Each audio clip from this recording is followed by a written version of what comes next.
नमस्कार, मी विलास बडे. न्यूज 18 लोकमतच्या या विशेष कार्यक्रमात आपल्या सगळ्यांचं स्वागत. मंडळी, राज्यातला ओबीसींच्या राजकीय आरक्षणाचा मुद्दा हा चांगलाच तापलाय.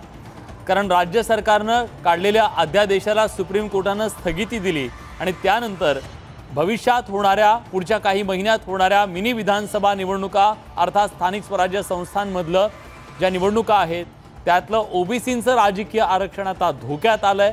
आणि या सगळ्याला जबाबदार नेमकं कोण आहे? ओबीसींच्या राजकीय आरक्षणाची पुढची वाट बिकट असणार आहे. आज जी बिकट झाली आहे त्याला जबाबदार कोण, या सगळ्याच बद्दल आपण चर्चा करणार आहोत आजच्या या विशेष कार्यक्रमात.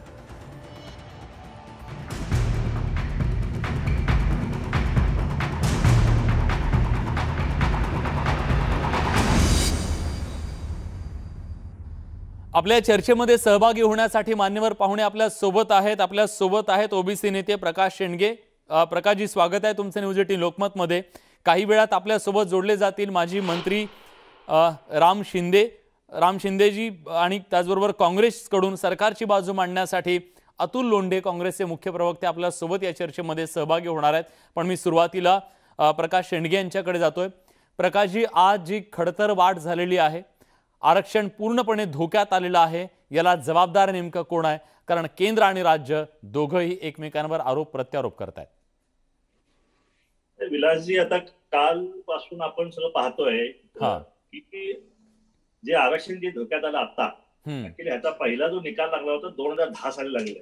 म्हणजे हा प्रश्न आजचा निर्माण झालेला नाही, 2010 पासून झालेला आहे. आणि तेव्हापासून जे सरकार येऊन गेले, भाजप सरकार आलं या ठिकाणी, त्याप्रमाणे इथं महाविकास आघाडी सरकार आलंय. ह्या सगळ्यांनी ह्याच्याकडे इतकं दुर्लक्ष केलं की हा जो परत जो निकाल लागला 4 मार्चला जो निकाल लागला, विकास गवळी नावाचा जो याचिकाकर्ता जो होता तो काँग्रेसचा पदाधिकारी आहे. काँग्रेसचा माझ्या आमदाराचा मुलगा आहे, काही असं मला नक्की माहित आहे. अतुलजी त्याचं सांगतील कोण आहे ते. काँग्रेसचा ह्या एका काँग्रेसच्या नेत्यांनी याचिका दाखल स्थगिती मिळवली. स्थगिती आली, बरोबर आहे, पण स्थगितीमध्ये जे काही डायरेक्शन दिली होती महाराष्ट्र सरकारला की ट्रिपल टेस्ट तुम्ही करा, म्हणजे एक आयोग डेडिकेटेड कमिशन नेमा, एम्पिरिकल डेटा गोळा करा आणि विदिन 50% 50% आतमध्ये हे ओबीसीचं आरक्षण स्थगित करा.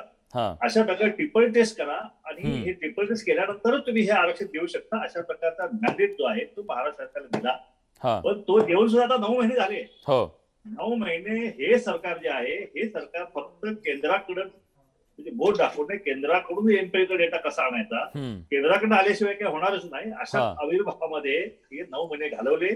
आणि आता शेवटी मागच्या 5 जिल्ह्याच्या निवडणुकांमध्ये ओबीसी आरक्षण गेलंच गेलं. पण आता जे आरक्षण 21 डिसेंबरला निवडणूक आहे त्याचे आरक्षण गेलेलं आहे. आता फेब्रुवारीचं जे आरक्षण जे आहे त्याच्यामध्ये सुद्धा काय विशेष काय होईल असं नाही, कारण जो अध्यादेश काढला होता त्या अध्यादेशाला आता त्यांनी स्थगिती दिली आहे. अध्यादेश काढला महाविकास आघाडी सरकारने अध्यादेश काढला, पण त्याच्यावरती स्टे आणायला अर्ज कुणाचा गेला हे महत्वाचं आहे. हे महाराष्ट्रात कळलं गेलं पाहिजे की नक्की काय चाललं ह्या ओबीसी आरक्षणाबाबतीत. नक्की हे ओबीसीचे आरक्षणाचे खरे दुश्मन कोण आहेत? तो जो कार्यकर्ता राहुल वाघ कोण आहेत? ओबीसींच्या राजकीय आरक्षणाचे शत्रू कोण आहेत सांगा महाराष्ट्राला. राहुल वाघ हा जो आहे हा भाजपचा चिटणीस का सरचिटणीस. एकीकडे काँग्रेसचा नेता जो आहे तो आरक्षणावर स्थगिती आणतोय आणि भाजपचा जो आहे तो अध्यादेशावर स्थगिती आणतोय. एकंदरीत काय मिलीभगत आहे. या दोन्ही ह्याच्यामध्ये ओबीसीचा असा फुटबॉल झालेला आहे, सत्याने खेळ खंडोबा, अक्षरशः ओबीसीचा खेळ खंडोबा या राज्यामध्ये झालेला आपण पाहिलेला आहे. आणि आता उत्तर कोणाकडे आहे? उत्तर कोणाकडेच नाही. आता बोलतो आम्ही आता कपिल सिब्बल नेमतो, आता आम्ही हा मोठा वकील नेमतो, आता तो मोठा वकील नेमतो, अशा वल्गना आता सरकारकडून सुरू आहे. ठीक आहे, त्या वल्गना सुरू आहेत. आपल्या सोबत आता राम शिंदे आहेत. मला राम शिंदेना विचारायचं आहे, त्यांच्याशी संपर्क होत नाही, मी पुन्हा त्यांच्याकडे जाण्याचा प्रयत्न करतो. पण आता प्रकाशजी, मुद्दा हा आहे की येणाऱ्या ज्या निवडणुका आहेत राज्यातल्या स्थानिक स्वराज्य संस्थांमधल्या, जिथून ओबीसी नेतृत्व उभं राहतं, ओबीसींचं राजकीय आरक्षण तिथं असल्यामुळे त्यांना एक मोठी संधी असते. पण आता ही संधी जर मारली गेली तर किती लोकांचं राजकीय भवितव्य धोक्यात येणार आहे, याच्याबद्दल एकदा महाराष्ट्राला सांगा. या राज्यामध्ये जवळपास 56,000 ओबीसीच्या कार्यकर्त्यांचं राजकीय आयुष्य उद्ध्वस्त होणार आहे या निर्णयामुळे. आणि इतका मोठा निर्णय आहे काय, आणि ह्या निर्णयाकडे बिलकुल गांभीर्याने बघितच नाही. फक्त त्याचा एक राजकीय एक अस्त्र म्हणून त्याचा उपयोग केला. केंद्र म्हणते की राज्याने केलं पाहिजे, राज्य म्हणते केंद्राने केलं पाहिजे. आणि ह्याच्यामध्ये ओबीसीची काय चूक आहे? ओबीसीने कुणाकडे पाहायचं? पण मग आता तुमची भूमिका काय? हे समोर आलं तुमच्या की दोघं मिळून ओबीसींच्या राजकीय आरक्षणाच्या मुळावर उठलेले आहेत, हा तुमचा आरोप आहे. मग अशा परिस्थितीमध्ये ओबीसी नेत्यांची भूमिका काय? भले ते राज्य सरकारमध्ये असतील, ते विरोधकांमध्ये असतील, ओबीसी म्हणून तुमची भूमिका काय मला जाणून घ्यायचं. पण राम शिंदे यांच्याकडे जाऊया. राम शिंदे यांच्याशी आपला संपर्क होतोय. राम शिंदेजी, स्वागत आहे तुमचं न्यूज 18 लोकमतमध्ये.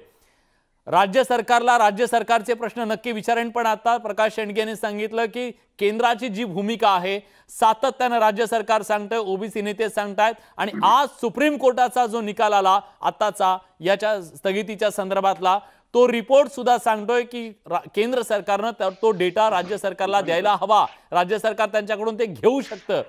केंद्राचा प्रॉब्लेम काय? ओबीसींच्या विरोधात काय केंद्र? अशा प्रकारचा प्रश्न ओबीसी नेते विचारतायत.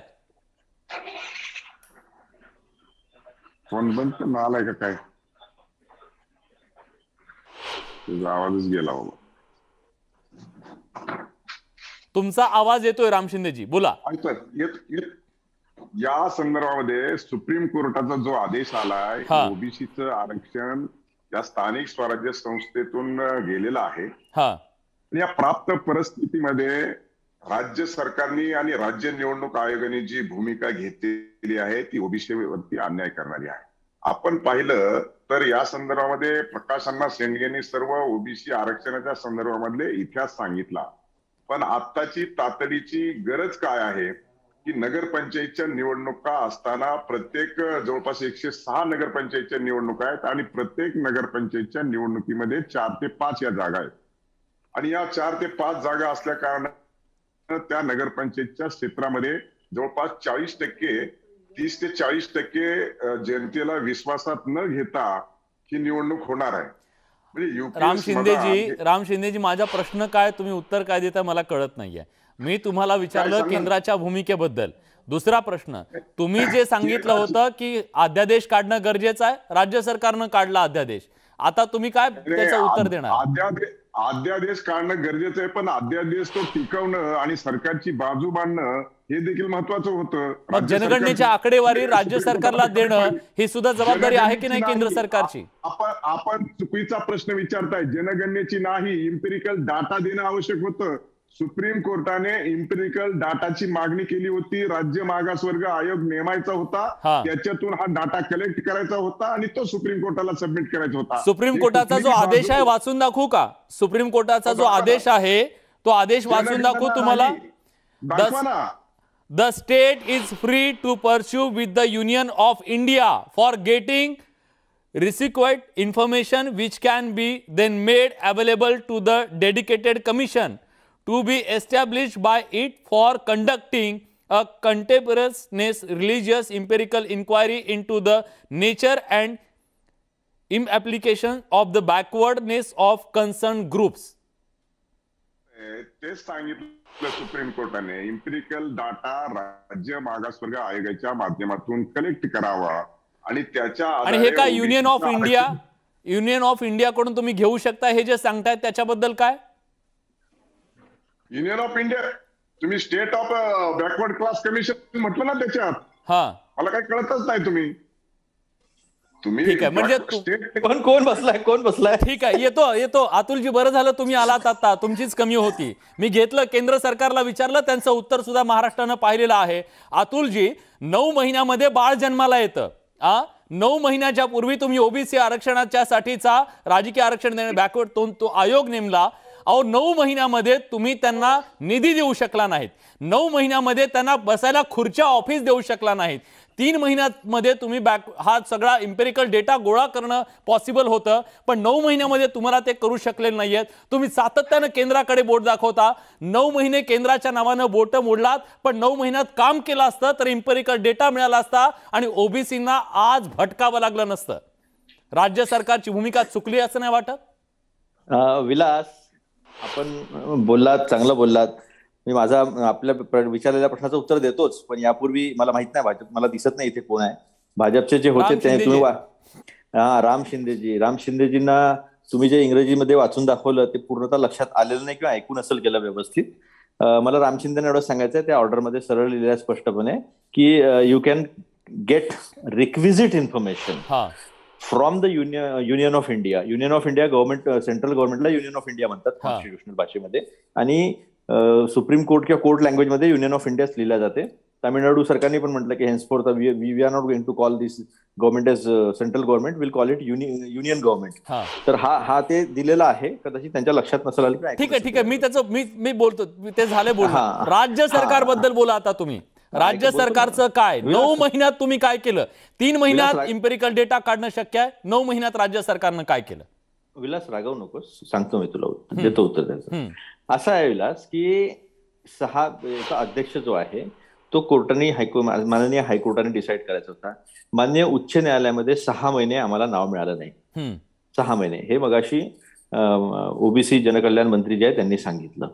त्याच्यानंतर टर्म्स ऑफ रेफरन्स चेंज झाले, कारण की सेंट्रल गव्हर्नमेंटनी असं केंद्र सर्वोच्च न्यायालयामध्ये लिहून दिलं आणि संसदेमध्ये पण सांगितलं भारताच्या की आम्ही जातनिहाय जनगणना करणार नाही. जनगणना हा विषय जो आहे हा विषय केंद्र सरकारचा आहे according to the act of 1948 census act of 1948. दुसरं राज्य ज्या राज्याचा विषय तो नाही आहे. सेन्सस कमिशनर एकच असतो आणि सेन्सस जसं इलेक्शन कमिशन ऑफ इंडिया. मी मुद्दाम थांबवतोय अतुलजी, थोडीशी आठवण करून देतो. भूपेंद्रजी तुमचे मुख्यमंत्री आहे. त्यांनी सांगितलं, भूपेंद्र बघेल यांनी सांगितलं काल की आम्ही आमच्या राज्यामध्ये करतोय. जगनमोहन रेड्डी आंध्र प्रदेशमध्ये करतायत. नितीश कुमारांनी केंद्र सरकारला सांगितलं तुम्ही करा अथवा न करा, आम्ही ते करणार आहोत. राजस्थान सरकार सुद्धा त्या संदर्भात निर्णय घेऊ शकतं. महाराष्ट्र सरकारला कोणी रोखलंय? आणि दुसरं, राज्याचे मंत्री असं सांगतायत की आम्हाला निधी मिळत नाहीये, त्याच्याबद्दल जरा सांगा, कोण निधी देत नाहीये?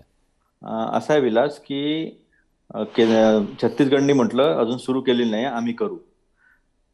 बिहार ज्याच्यामध्ये भाजपचं स्वतः कोएलिशन गव्हर्नमेंट आहे, त्यांनी शेवटी कंटाळून म्हटलं की तुम्ही नाही करत तर आम्ही करू. त्याची काय सँक्टिटी काय आहे त्याची? तुम्ही फार जोरात प्रश्न विचारला. कॉन्स्टिट्युशनल सँक्टिटी काय आहे, संविधानिक त्याची मान्यता काय आहे? पण आता सुप्रीम कोर्ट ज्या ट्रिपल टेस्टच्या बद्दल सातत्यानं सांगताय, राज्य सरकारला ऑर्डर आहे ना, तुम्ही करू शकता ना ट्रिपल टेस्ट. ट्रिपल टेस्ट काय? ट्रिपल टेस्ट काय? ट्रिपल टेस्ट हीच आहे की इथल्या ओबीसीचं राजकीय आरक्षण हे कसं जस्टिफाय आहे ती सांगण्यासाठीचा डेटा आहे. ऐका ते कंटेम्पररीज डेटा वगैरे जे बोलले ना सुप्रीम कोर्टचं आपण वाचून दाखवलं, त्याचा अर्थ आहे की कंटेम्पररी डेटा जो आहे तुम्ही केंद्र सरकारकडनं घेऊ शकता, राज्य सरकार त्यासाठी फ्री आहे. आता जो आपल्याला डेटा कलेक्ट करायचा आहे, इम्पेरिकल डेटा ज्याला म्हणतो आपण, तो इम्पेरिकल डेटाच्या संदर्भामध्ये 2 गोष्टी होत्या की तुम्हाला डोर टू डोर करायचा आहे की तुम्हाला सॅम्पल सर्व्हे करायचा आहे. सॅम्पल सर्व्हेच्या संदर्भामध्ये मराठा आरक्षणामध्ये यांनी सॅम्पल सर्व्हे करून घेतलेला आहे. यांच्या मातृसंस्था ज्या आहे RSS त्याच्याशी निगडीत काही संस्था आहे, आणि त्याच्या आधारावर हायकोर्टाने, सुप्रीम कोर्टाने असं म्हटलं, तेच वकील होते माझे हायकोर्टात होते, सुप्रीम कोर्टाने असं म्हटलं की हा जो तुम्ही एक्सेप्शनल सर्कमस्टान्सेस सिद्ध करू शकले नाही. 2 पातळ्यांवर हा निकाल रद्द झाला. एक, राज्य सरकारला अधिकार नव्हता, कारण की 102वी घटना दुरुस्ती 14 ऑगस्ट 2018 झाली होती आणि यांनी कायदा 30 नोव्हेंबर 2018 केला होता, म्हणजे 90 दिवसानंतर केला होता. आणि मग नंतर यांनी त्यावेळेस खोटं बोलले होते, मग तोंडावर पडले, 127वी घटना दुरुस्ती करावी लागली आणि मग राज्याचे अधिकार जे आहे ते परत मिळाले. त्यामुळे इम्पेरिकल डेटा आपल्याला सेन्सस सारखा कलेक्ट करावा लागणार आहे. आता राहता राहिली प्रश्न, 435 कोटी जे यांना सँक्शन केलेले आहे त्याच्यामध्ये अडचण ही झालेली होती की आयोगाने असं लिहून दिलं होतं की आम्ही जातनिहाय करू, जातनिहाय जनगणना आपल्याला करायचीच आहे, केंद्र सरकारला करावा म्हणून नाना पटोले साहेब अध्यक्ष असताना त्यांनी स्वतः अध्यक्षपदाच्या चेअरवरनं तो ठराव पारित करून घेतला. एकमतानं आपण तो पाठवलेला आहे. जर राज्य सरकारला अधिकार असते तर नाना पटोले साहेबांनी तेच सांगितलं असतं, सरकारला आदेश दिले असते चेअरवरनं की तुम्ही जातनिहाय जनगणना करा, पण तसं करता येत नव्हतं, म्हणून त्यांनी तो ठराव पारित करून या सभागृहांना महाराष्ट्राच्या केंद्राकडे पाठवलेला होता. आता त्याच्यामध्ये आपल्याला इम्पेरिकल डेटाचं बंधन जे आहे ते सुप्रीम कोर्टाने टाकलेलं आहे की कृष्णमूर्तीच्या निकालाप्रमाणे, आणि म्हणून मग ते टर्म्स ऑफ रेफरन्स जे आहे ते चेंज करायला सांगितलं त्यांना. 5 कोटी जे आहे ते शुक्रवारीच देण्यात आलेले आहे, सँक्शन झालेले आहे त्यांच्या खर्चासाठी दैनंदिन जे काही त्यांना येताना जाताना फ्लाईटचे तिकीट लागतील, डेटा कलेक्शनसाठी लागेल ऑफिस, त्यासाठी देण्यात आलेले आहे. आणि इतर पैसा जो आहे महाराष्ट्राला कसं पटेल 9 महिन्यापासून हे जे आयोग आहेत, आता तुम्हाला माहित नसेल तर ही गोष्ट पण सांगतो, जे आयोगाचे सदस्य आहेत त्या आयोगाच्या सदस्यांवर आहे ते काम करण्यासाठी वेळ नाहीये, त्यांना अर्जन्सी आहे, तरी सुद्धा मंत्री महोदयांनी त्यांना आणखी वेगळ्या आयोगाचं काम सुद्धा घेतलेलं आहे, त्या आयोगावर सुद्धा त्यांना टाकलेलं आहे. तुम्ही ही माहिती विचारा, खोटं असेल तर मी सांगतो हे खोटं आहे का सांगा. विलास ऐकून घ्या, आयोग एक तर कंटिन्युटी असते. डेडिकेटेड आयोग सुप्रीम कोर्टाने जरी, हायकोर्टाने सुप्रीम कोर्टाने जरी म्हटलं असतं तर आयोग असतं, इट इज इन कंटिन्युएशन. म्हणजे खत्री आयोग झाला, बापट आयोग झाला, सराफ आयोग झाले, भाटी आयोग झाला, गायकवाड आयोग झाला. याचा अर्थ हा नाही आहे की गायकवाडांचा वेगळा आयोग होता किंवा सराफांचा बापटांचा वेगळा आयोग होता. Government and it's institutions are in continuity. हा एक तुम्ही पहिले मुद्दा लक्षात घ्या. दुसरा मुद्दा मी आपल्याला मगाशी मंत्री महोदयांनी पण एका वाहिनीवर बोलताना सांगितलं की सन्माननीय उच्च न्यायालयाने 6 महिने आम्हाला अध्यक्ष त्यांनी दिल्यानंतर मग सदस्य नेमावं लागतात. एक गोष्ट तुम्ही ही लक्षात घ्या. त्यामुळे तुमच्याकडे खूप एक्सक्युजेस आहेत, जसे केंद्राकडे एक्सक्युजेस आहेत तसं राज्याकडे सुद्धा आहेत. अजिबात नाही. मंत्री का वेगवेगळं बोलतायत, मंत्री का वेगवेगळं बोलतायत हा पण प्रश्न आहे ना. मला एक सांगा, तुम्ही ज्या बाळाची गोष्ट करतात ना, ते बाळच कन्फ्यू नाही होऊ दिलं भाजपने 314 पोरांचं युपीएससी मध्ये नुकसान केलंय 2017. ठीक आहे, 2017 मी थोडक्यात उत्तर घेतो, माझ्याकडे काही सेकंद आहेत. राम शिंदेजी आता तुमच्यावर थेट आरोप आहे, तुम्ही हे बाळ कन्फ्यूज होऊ दिलेलं नाहीये. नाही, प्रश्न अतुल लोंढे जे सांगतायत अतिशय शांत मनाने, कसं तुम्ही वारंवार विचारत होते की 9 महिन्यामध्ये निधी का दिला नाही, आताच 5 कोटी का दिला, एवढ्या दिवसापूर्वी काय झालं, आणि 3 महिन्यामध्ये हा डाटा देऊ शकले असते, त्याला 9 महिने झाले. आणि मग कुठंतरी या सरकारमध्ये ओबीसीचं आरक्षण देण्याच्या संदर्भामध्ये मनामध्ये पाप असलेले घटक यामध्ये समाविष्ट असल्या कारणानं यांना हे होऊ द्यायचं नाही, ही याच्यातून प्रमुख भूमिका स्पष्ट जाणवते. आणि म्हणून साठी 3 महिन्याचं काम 9 महिने झाले तरी होत नाही, त्याला निधी दिला जात नाही, तो डाटा कलेक्ट केला जात नाही. अध्यादेशाला जे आवश्यक ते डाटा आवश्यक आहे आणि त्याच्या आधारे अध्यादेश काढणं गरजेचं आहे. आणि त्याच्यामुळे सुप्रीम कोर्टामध्ये या ओबीसी आरक्षणावर आला. आणि म्हणून राज्य सरकारची हे आरोप प्रत्यारोप होत आहेत, दोघेही सांगतायत एकमेकांच्याकडे. मला माझा वेळ संपला सर, मला प्रकाश शेंडगेंकडे जायचंय. ओबीसी नेते म्हणून तुमची भूमिका काय? येतो अतुलजी, येतो. ओबीसी नेते म्हणून तुमची भूमिका अगदी 15-20 सेकंदात सांगा सर, काय असणार आहे ओबीसी नेत्यांची पुढची भूमिका, पक्ष कुठलाही असो. एक तर 29 जूनला या आयोगाला मॅन्डेट दिलेला आहे, तो मॅन्डेट देऊन सुद्धा आता 6 महिने झालेला आहे. आणि आता कळतंय की 5 कोटीच फक्त त्या शुक्रवारी दिलेले आहेत, की हे कुठल्याही ओबीसीला मान्य होणार नाही. 435 कोटीच्या आगे फक्त 5 कोटी देत आहेत. तेही सगळा सत्यानाश झाल्यानंतर ही निषेधार्थ आहे. आणि त्यामुळं आम्ही शासनाला अटीबटन देतोय की तुम्ही याची भूमिका तुम्ही स्पष्ट करा. मुख्यमंत्र्यांनी ताबडतोब आम्हाला भेट द्यावी. आणि काय राज्य सरकार करणार. शेवटची कमेंट, माझा वेळ संपलाय. असं आहे की भाजप अनेक वेळा खोटं बोलून तोंडावर पडलेलं आहे. माझं आव्हान आहे, राम शिंदे जर आम्हाला म्हणतात आमच्या पोटात पाप आहे, एवढं सगळं करून सुद्धा सर्वपक्षीय बैठक बोलून ऑर्डिनन्स देवेंद्र फडणवीस आणि प्रवीण दरेकर असताना काढला असताना सुद्धा, तर माझं त्यांना एक विनंती आहे की त्यांनी केंद्राकडनं एम्पिरिकल डेटा घेऊन येऊन जावं. आणि आपल्या पोटात काही पाप नाही आहे, हे आम्ही कन्व्हिन्स, बाळा आम्ही कन्व्हिन्स. खरं तर ही ओबीसीची परीक्षा नाहीये, राजकीय पक्षांच्या मनोभूमिकेची ही परीक्षा आहे. आणि आता निवडणुकीला सामोरं जाणाऱ्या सर्व राजकीय पक्षांना या त्यांच्या भूमिकांचा हिशोब सुद्धा जनतेच्या समोर द्यावा लागणार आहे. तेव्हा आज जरी आरोप प्रत्यारोप होत असले तरी ओबीसींचं राजकीय आरक्षण धोक्यात आलंय, हे मात्र वास्तव आहे. आणि याच सगळ्या पार्श्वभूमीवर होणार आहेत राज्यातल्या पुढच्या मिनी विधानसभेच्या निवडणुका. आजच्या चर्चेमध्ये आपण आलात, आपली भूमिका मांडली, त्याबद्दल आपल्या सगळ्यांचे मनापासून आभार. या विशेष कार्यक्रमात आपण इथेच थांबतोय. धन्यवाद.